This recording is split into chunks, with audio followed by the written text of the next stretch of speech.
matter has become so sensitive. And in fact, that is the most frightening thing, that when you talk to these senior citizens, the level of fear they exhibit is quite astounding. Everybody talks in hushed voices. Most of them know that things are not going right. Yeah? And they are concerned. But the fear is quite overwhelming. I think that what Museveni has succeeded is basically to instill fear in the population. Everybody fears. He has succeeded in demonstrating that he can unleash violence. When he wants to, he can unleash violence on the population, and nobody can talk about it. So what is abnormal almost becomes normal. You'll see the most recent abductions of these Nup young people. You wake up in the morning, they say, John has been abducted. People talk about it in the media. In the evening, the story fizzles out. But John is nowhere to be seen. Yeah.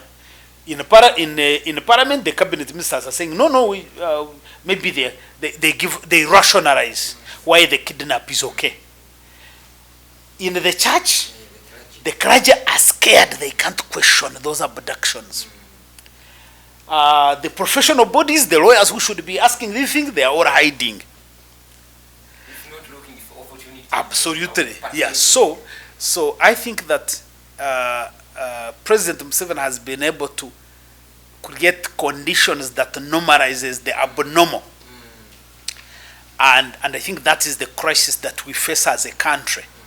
What will it take to basically trigger the kind of moral outrage that when a Ugandan is treated unfairly, whether that Ugandan is an NRM person, whether he's an FD person, whether he's a Catholic or Adventist, whether it is a lawyer or a doctor, that when a Ugandan is treated unfairly, it doesn't matter that you and I, we all speak out and say, you can't treat a Ugandan unfairly.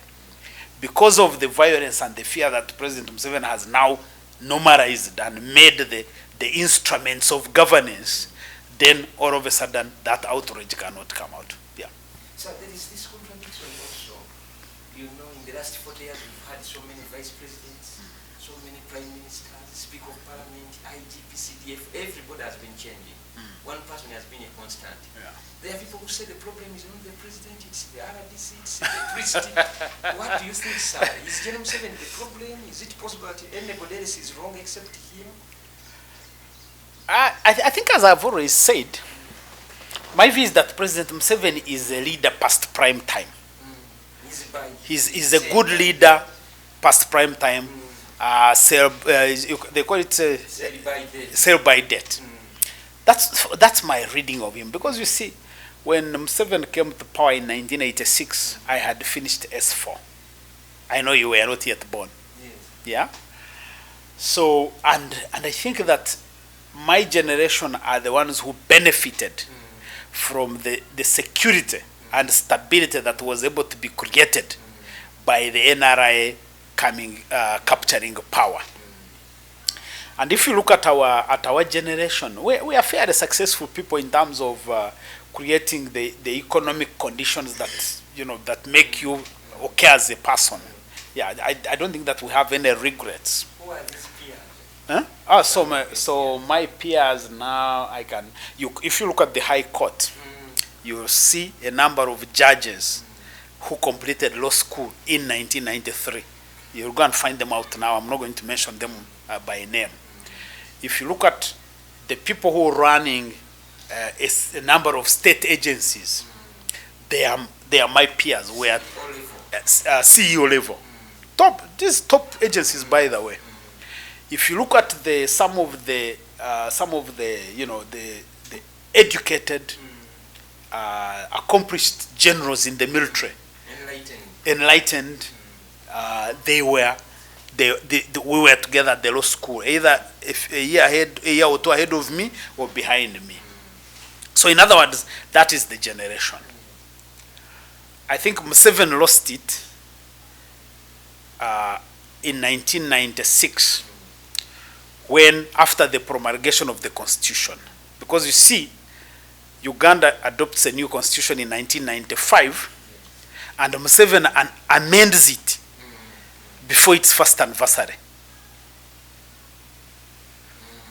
9 years there. No, 9 months. Within 9 months. There was an amendment? Yeah, because you people, you don't follow these things. Yeah. So their constitution was adopted, I think, in October of 1995. Yeah. In July of 1996, after the elections. Yes. The then Vice President KizzaBesigye presented the motion in the Parliament to change the number of cabinet ministers. The constitution had put a limit on the number of cabinet ministers to 21 cabinet ministers and 21 state ministers. Making them 42. Yes. So Parliament amended the constitution by modifying that number. Now, this is a president who had just sworn. He had just sworn to protect the constitution. I mean, you know, as a people, we should really ask ourselves, because you see, when you are the worst thing you can have, by the way, as a country is a president who tells lies. No, let me put it another way, because sometimes when you say president lies, it's like this. It's like, no, you are being disrespectful. Let me say, I think that President Museveni is a guy who is economical with the truth, because there is no way you can swear. You sign the constitution because you are the sitting president. You swear to protect it, and within 9 months you are amending it. That is the highest degree of disingenuity. So every time, because me, I had campaigned for him in 1996. You had been his support at some point. Oh, 1996, I did very serious campaigning for him, because if you look at Uganda, Uganda's best days were 1990 to 95, 96, 97, probably up to 2000. Because at the beginning of the 1990, that's when government under President Museveni had engaged in a series of reforms, very comprehensive. Because that was that was the time of the second structure adjustment program, which had been approved by IMF and the World Bank in 1987. So we have public service reforms, we have environmental reforms. I was very active in the field of environment As a young man. as a young professional. Yeah, because I'm there as a lawyer, and I'm already engaged in professional work in the field of environment. So there were these reforms that more or less like created euphoria, created movement. The economy is doing very well. There is a coffee boom. So if you went to Western Uganda, you could easily see people were happy and hopeful. You could see it in the people without using empirical data. You could see that there was something happening. Yeah? Compared to now, you go now and you see the level of hopelessness and helplessness. People are resigned. It's very, very frightening. Yeah, so in other words, you have that era where... But the movement was supported. Huh? The good faith was still there. The good faith was there. The good faith was there. But you see, as a president, you have a responsibility to preserve the sanctity and the integrity of the constitution.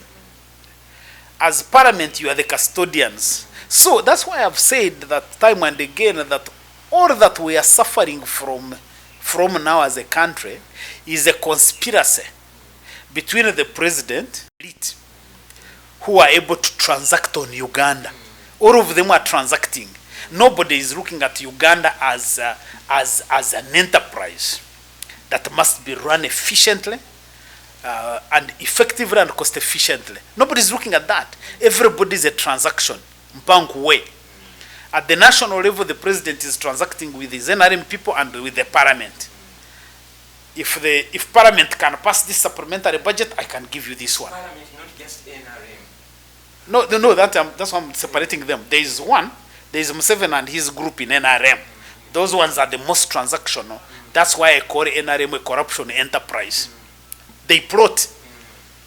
They plot against Uganda. They plot on the things they want to go and pass.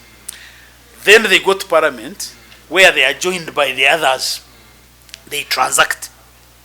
Then they go to the local leaders, the local political leaders. They transact. Then they say, we can create a district here. Museveni knows he can get votes by creating a district. But John, who is the local person there, knows that I can be an LC5 chairman. There is an opportunity. This one knows I can be a councillor. They are all transacting.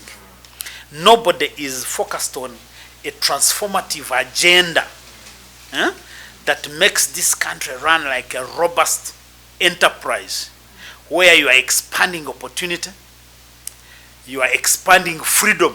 So most of these guys, sometimes they call freedom lawlessness. And I keep on telling people, I say, freedom is the biggest asset you have as a country. Freedom is the main capital that makes people innovate. A free people are the ones they innovate. They start business, they come up with new ideas. So people don't understand that freedom is a product. That it basically enables society to move and come up with new ideas and incubate them and grow them. So now we are here, everything runs as a basic thing there. So the ideas that we have, you can see that. So you go to Nigeria there, you'll find there some signpost presidential initiative on something. You go there, you find some 5 boys, they have a metal workshop there, and they call that transformation. And I'm like, okay, this is very, very frustrating. Because small ideas cannot transform society. No, they can't. Now, you were explaining how he became a problem all of a sudden for the country. The man you loved so much, 1996. How does he transform a problem? I don't know, because many people who know him, they say this is how he has been. Should he have left from But 1996? But my view is that Museveni, from the 1996, he became more of a transactional leader. Yeah,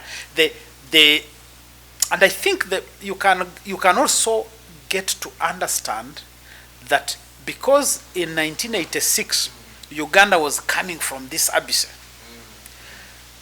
most of the things that probably he did were aligned with the fact that we are coming from a bad situation, so everybody gave him the goodwill. The moment, and I think also, you see that Museveni has demonstrated that he's a guy who does not play by the rules. He's always trying to navigate the rules and circumvent them. Now, I think the part of the problem came that in 1995, with the new constitution, there are new rules of the game. This is how you behave. So the constitutions try to divide the power. There is the executive, there is the legislature, there is the judiciary. So he tries to do this.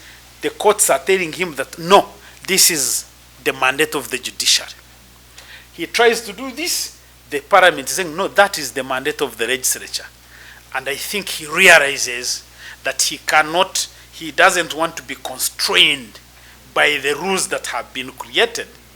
And so since 1996, the man has been on a mission to dismantle the constitutional framework of the country until you cannot recognize the constitution that was adopted in 1995. So I think that as a person, he doesn't have the discipline of playing by the rules. And man, a society that does not have rules is a lawless society. Now, you cannot transform a lawless society. In a society of lawlessness, everybody is a potential victim. In fact, it doesn't matter how many people you have around you protecting you. There is this belief that because you have many guns around, that this is security. I think that is insecurity on its own. When you go, like these days when you go to Western Uganda, even a function organized by an NRM chairperson at LC3, you will see the amount of soldiers and policemen and guns there. It's like these guys were expecting an attack. And I'm like, but why is society and in most cases for the NRM people, this is show off. You are showing off. This is the power. And yet, recently, when we did a function, a burial function in Ntungamo for my late uncle, may he rest in peace, we had over 2,000 people. I didn't go to inform the police that we are going to bury someone. And everybody was there, organized, disciplined. But man, try to organize a function by an NRM faction there, and you see the amount of guns and soldiers and policemen that are deployed there. So in other words, you are looking at a society that is under stress, where people are worshipping guns and violence as the biggest tools that you have.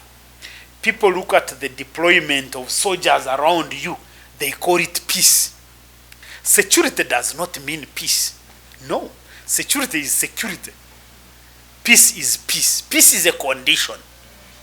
Peace is a condition that is created by freedom. Freedom of activity, freedom from want, freedom of speech. That's what you call peace.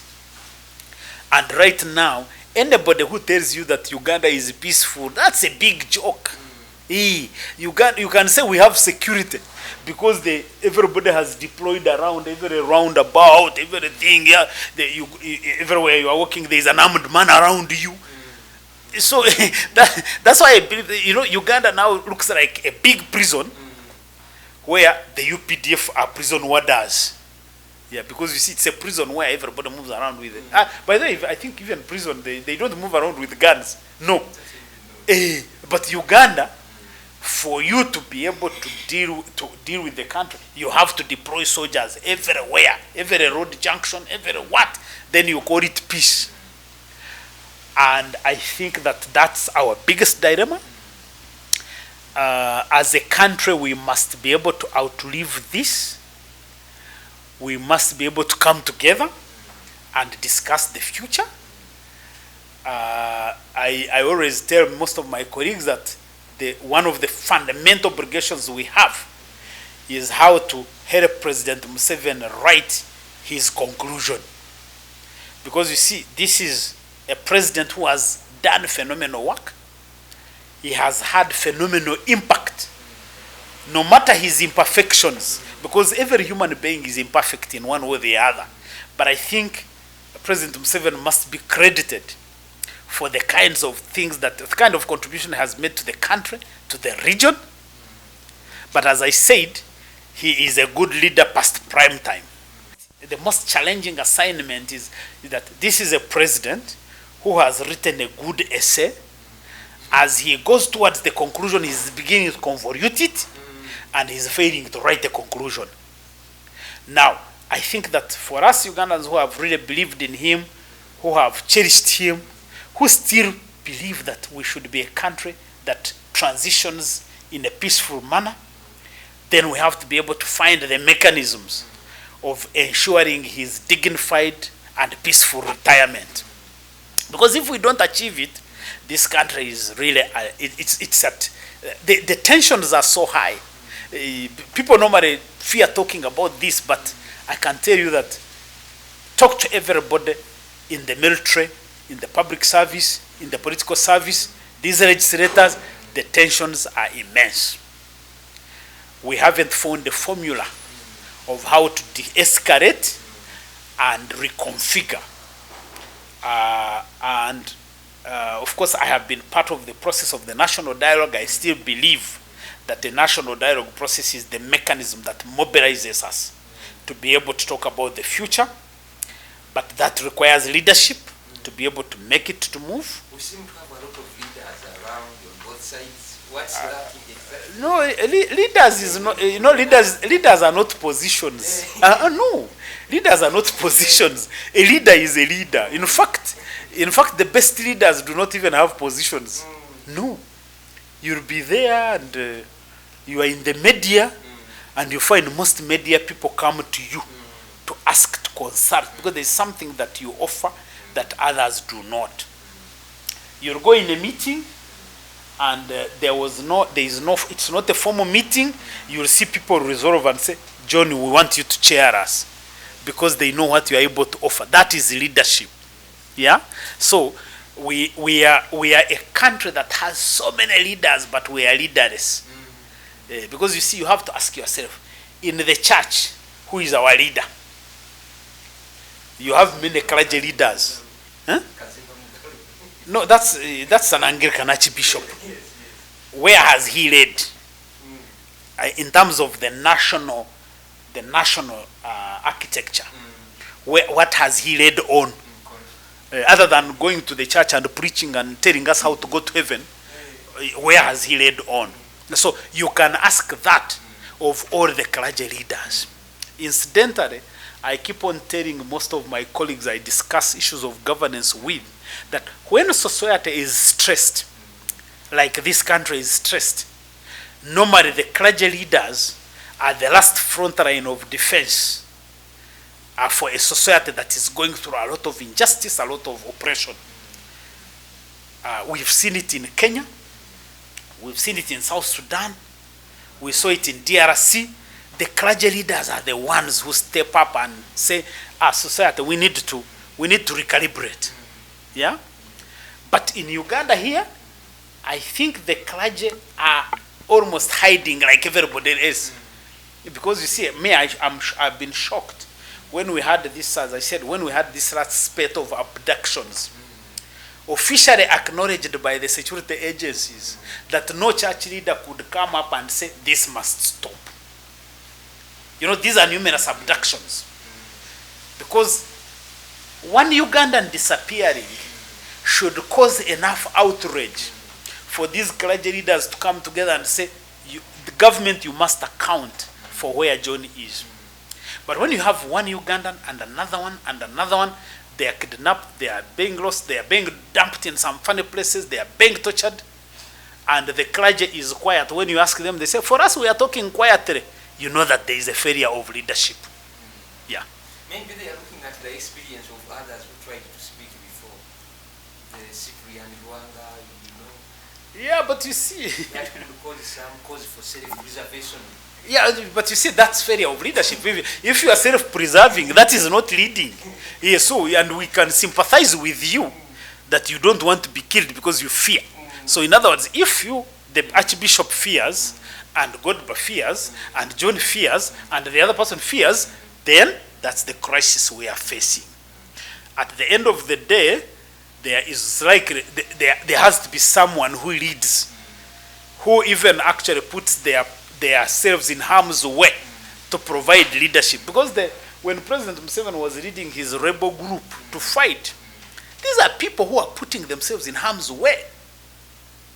So President Museveni, as a rebel commander, he's leading. He's on the front line. So you can't say, I fear to go and fight, and then you're saying everybody go and fight. What kind of... So that's not leadership. In fact, if you fear to go and fight, and you send John, eventually John becomes the leader. Yeah. When you look at things like Kayunga, you remember that uprising, the walk to work, and all of the other subsequent ones. Don't you think the problem could be the leader himself also, being too indifferent, too prepared to ignore anybody? You mean the leader being Museveni? Yes. Museveni is not leading the Kayunga people. The person in Uganda, I thought, has taken even higher risks than the neighbors in Kenya. The Besigye's have gone through things which Railas have not gone through at all. No. Should they consider No, let's put it this way. I think that we must credit people like Dr. Besigye, people like Bobby Wine, people like General Muntu, who have come out to lead opposition political groups. We must be able to, we need to give them credit, we need to celebrate them. But what only one correction I can make is that they are either comparable or probably they cannot reach the kind of harassment people like Raila Odinga went through. And oh yeah, because part of my career, I started work in Kenya around 1997, 2000, and so I know I have a fairly good understanding of the kind of harassment that the Kenyan opposition leadership was subjected to. So we have to celebrate people like Raila Odinga and other leaders. But after 24 years more, you believe this was enough? For us, we are... No, the more... so I'm going to share with you my paper. Okay. Which is a paper that I wrote with a colleague, and basically summarizes quite extensive work that we've done over the last 5 or so years under a group of thinkers. We call them the Uganda Transition Scenarios Thought Leadership Group. These are independent-minded thinkers. We sit together, we look at the scenarios and project how Uganda could shape up in terms of political transition. And in that paper, we have described 3 potential scenarios. One is what we call the crested crane scenario, where Ugandans are able to come together and we talk about the future. We could come together in a national dialogue and say, guys, let's mobilize around our president. We agree on how to move forward. That's the desirable scenario. That we secure our president, we make sure that nobody is going to harass him. He retires in peace and dignity, and the country is able to move forward. We've described the scenario which we call we call it storm in the teacup. Yeah, there's confusion around. There's confusion around, things are not working, the economy is hard, there are these abductions, there are, people, the injustice is big, but somehow things do not collapse. So we call it in the storm in the teacup scenario. And we describe what conditions would look like, what makes that scenario possible. Then we describe what we call the warrior mad king scenario. In that scenario, that's a scenario where President Museveni doesn't want to leave power because he's pursuing a life presidency. He wants to create a monarchy, so his family is a monarchy, so he wants his son to succeed him, and he's able to put controls on everything. And for him to sustain that, he will need to unleash unprecedented levels of violence to be able to keep everybody under control. And in our analysis, that's what we think is the most likely scenario.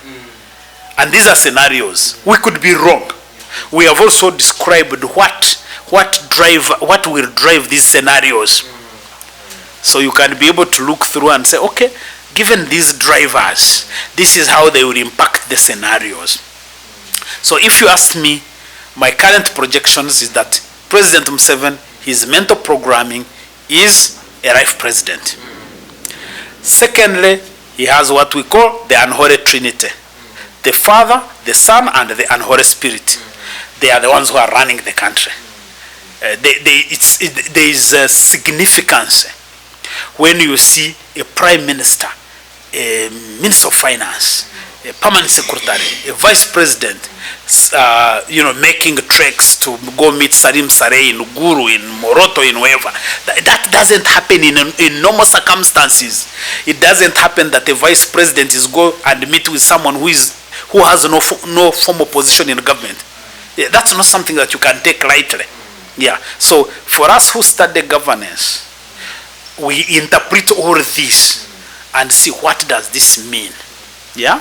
Is this for Uganda could become a failed state in the next 5 years or 10? Why are you saying next 5 years? It could even be tomorrow. Oh. Yeah. No, you see, when you have comprehensive brokenness, the institutions of state are not working. There is just you can have one trigger, and the state collapses. The state is held by institutions. The institutions are the pillars that hold the state.